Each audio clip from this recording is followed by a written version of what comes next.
Step away from the sellotape, Jean. Put the kettle on or pour a sherry. It's not worth it. Take a pew and chill. Because all of this youlish foolishness isn't worth blowing a gasket over. Jesus never asked us to pimp our houses like a Soho brothel, or make sure a fictional character's imaginary flying deer had a carrot to eat when it somehow managed to squeeze its quadrupedal bulk down the chimney that you don't even own. The Bible didn't urge you to get a fidget spinner for little Derek, or cremate a £20 fowl while screeching Slade at the top of your lungs. So take a pause and let your festive friends here on the afternoon agenda explain why all of this nativity nuts really is crackers. Because today, bar humbug, we really need to talk about Christmas.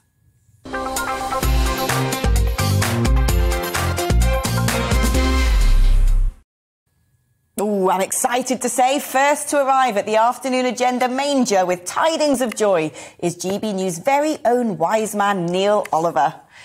Neil, great to have you on. Christmas, are you into all the history, the pageantry, the rituals, or do you like a pared back Christmas? No, I have loved Christmas since before I can remember. And I absorbed the spirit of Christmas from my mum and dad, and I grew up in a family of 5, 2 big sisters. I have loved Christmas for forever, and I've carried that with me, and I am possibly the Christmassiest person you could ever hope to meet. So go for it.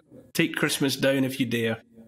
So what are all the rituals? I mean, so many. We discussed in the first hour of the programme where some of them might have come from the Victorian bought trees and cards. But there's so many peculiarities. Eating turkey, things that are nothing to do with the Bible. How did all of these evolve? I think it's been a process by which all sorts of festivals and celebrations of the need to pay attention in the darkest days of winter. I mean, I'm talking about Christmas in the northern latitudes, you know, where I've grown up.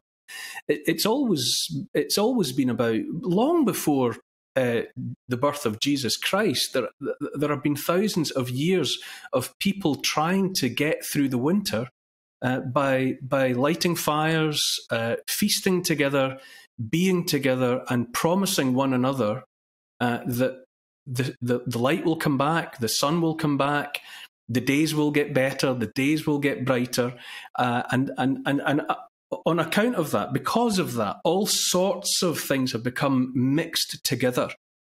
You can ask me any questions that you like, but it's basically about people coming together in the dark of winter to celebrate the promise of the return of the light. What's the significance of the 25th? Am I right in thinking that particular date was chosen because it tied into an old pagan feast?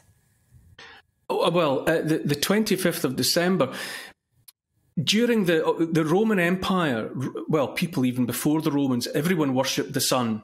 You know, you go back for as long as we've got recorded history, and almost certainly beyond that, people have worshipped the sun for obvious reasons, this golden globe that rises in the sky every day. So people paid attention to it and worshipped it as a god. The Romans worshipped the sun as Sol.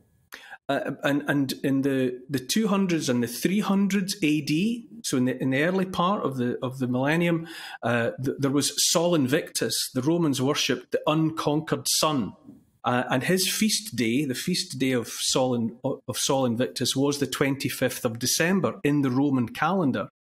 Now, it seems that when the early Christians, after the birth of Jesus Christ, Jesus Christ was probably born around 5 or 6 BC, but the early Christians weren't particularly bothered or interested in when he had been born.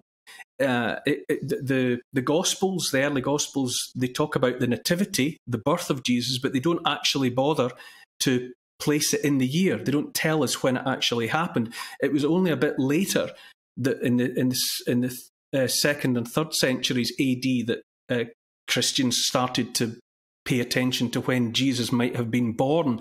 And it looks as though they borrowed the date of 25th of December, which was the date of the late Roman celebration of Sol Invictus, the unconquered sun, which is to say SUN, the sun in the sky, and they took it as the useful date for the birth of Jesus Christ, the Son, S-O-N, of God.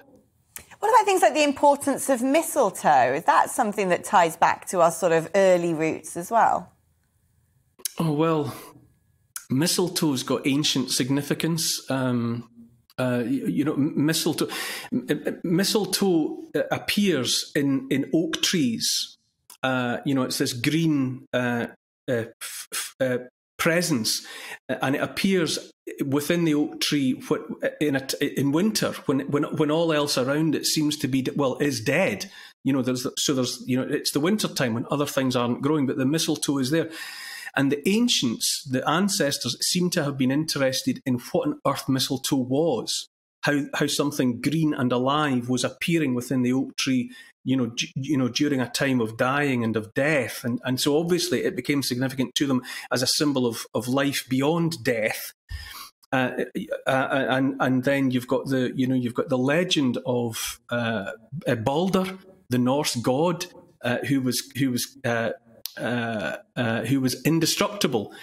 He could not be killed by anything. And his brother gods, Thor included, used to pass their time by throwing stones and spears and hitting him with swords, and nothing would hurt him.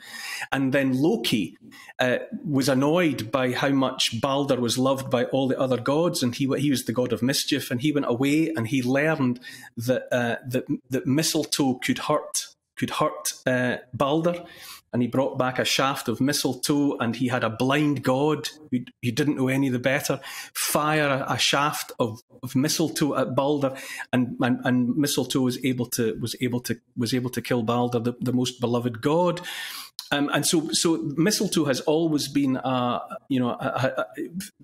in the northern latitudes, especially amongst Scandinavians, it has always had a powerful myth. But basically, it's about something that seems to grow within the tree in a time of death. So it fits in to that idea of life after death, reincarnation, and the triumph of life over death.